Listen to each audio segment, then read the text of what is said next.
Dominance. Absolute dominance. Once again from Arsenal. 4-1 against Newcastle United.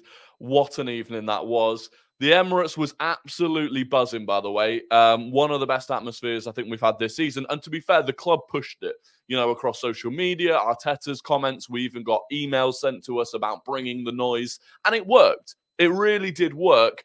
And we need to see that for the rest of the season. The Emirates needs to feel like that for everyone that comes to it between now and the end of the season. And the players put on a show. They really did. And that's just, 6 Premier League games this season. This year, this calendar year, that we've just limited the opposition to nothing. Obviously, we didn't keep a clean sheet again, which is a bit frustrating. At least it was Joe Willock that scored. Fair play to him. But we'll get straight into the numbers, I suppose. First of all, Kai Havertz, player of the match. And he was brilliant yesterday. He really was brilliant. And I'm so happy for him. And I also don't think people necessarily credit enough the fact that, he's one of the only players that is kind of moving around very different positions within the team almost on a weekly basis. He just got into the rhythm of kind of playing as that left-sided 8 with Trossard through the middle. But in this game, it was him that had the responsibility up top. Got a goal, got an assist. Was a real handful for the Newcastle defence throughout the game. He's an outlet, a long ball option when we need it.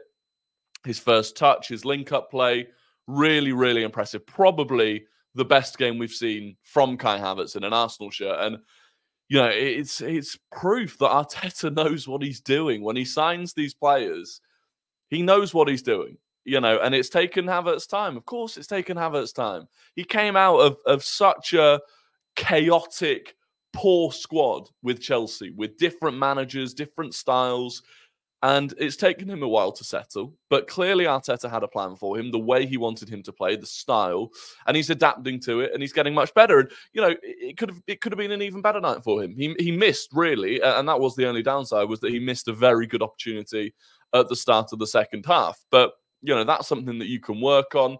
Again, as he gets more and more chances, it will become more and more natural for him.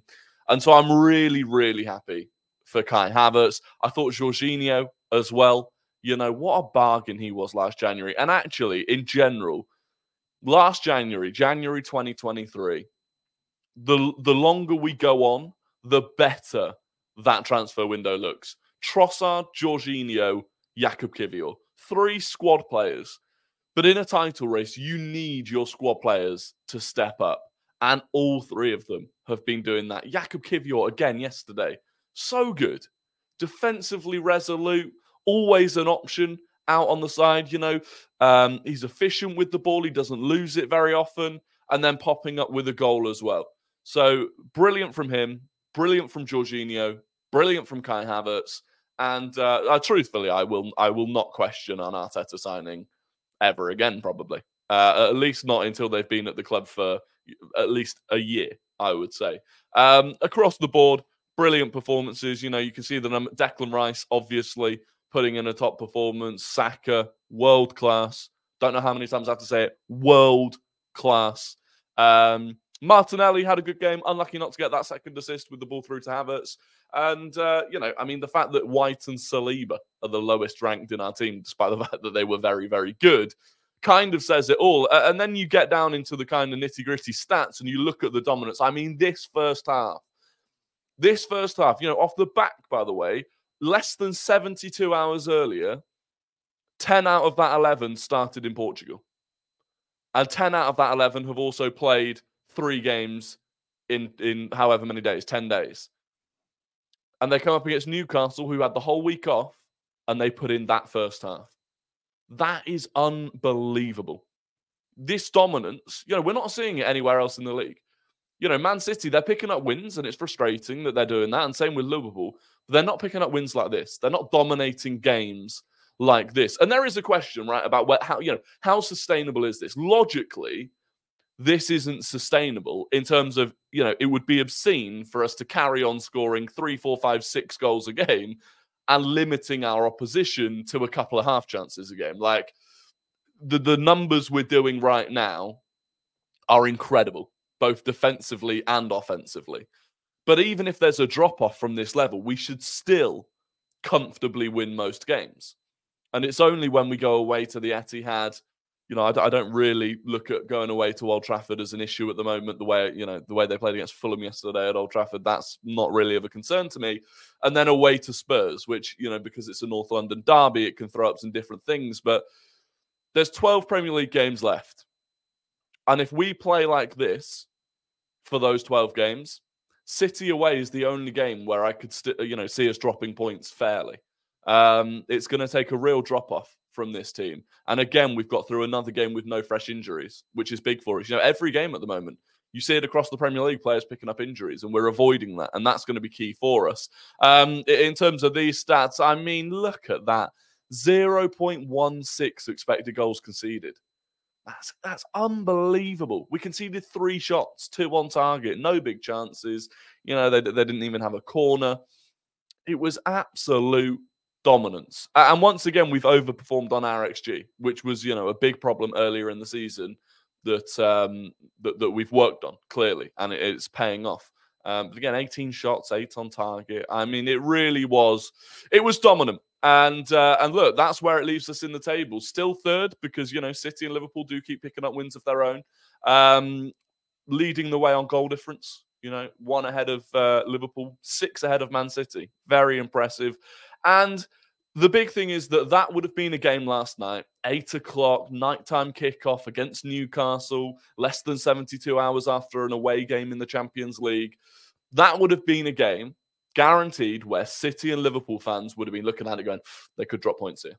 You know, in the same way that we looked at maybe Brentford away for Liverpool as, this is where they could drop points. That would have been one for them.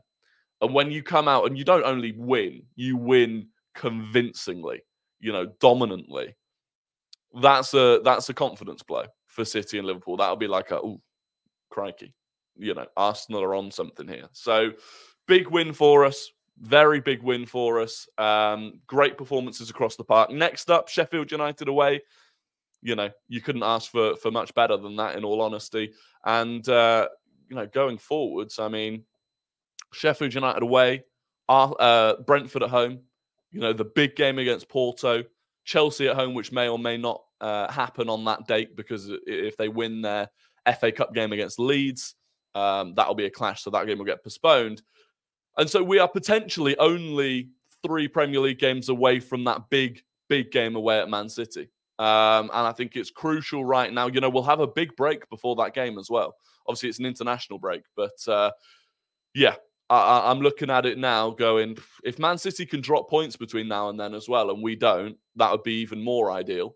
But, you know, we go there in a good position, assuming we don't do anything daft. Either, you know, away at Sheffield United. You know, that away at Sheffield United is a game that 2 seasons ago, 3 seasons ago, I'd have looked at that on Monday night, nighttime kickoff. But now I look at it and I don't worry. I don't worry. Maybe that's a bit of overconfidence that will come back to bite me. But right now, I just don't. And at home to Brentford again, yeah, Brentford are decent, but I see that being a comfortable win. Big game against Porto. That's the key one. But look, overall, absolutely delighted with that Arsenal performance last night. You know, it was a potential banana skin, and we were just unbelievably dominant. Let me know what you thought in the comments. If you've made it this far into the video, please do smash a like. Subscribe if you're new. Also, I'm going to be live at 3 p.m. for the Carabao Cup final, doing a watch along. I'm doing it on Tifo, brand new streaming platform. Really excited to be streaming on there. You can find a link to it down in the description below. You'll need to create a new account. Use the code RORY, RORY, full caps, when you're signing up as your referral code. And if you're live during the stream, you're active in the chat, the founder and the team at Tifo will reach out to you for your feedback, because they're growing a platform for the football community. It's really exciting, brand new platform. They'll reach out to you, and if you help them with feedback based on your experience, you can get a $25 Amazon gift card. So there is something in it for you. I hope to see you there. If not, I'll be back with the normal streams on this channel at 6:30 tomorrow evening. Thank you for watching, and goodbye.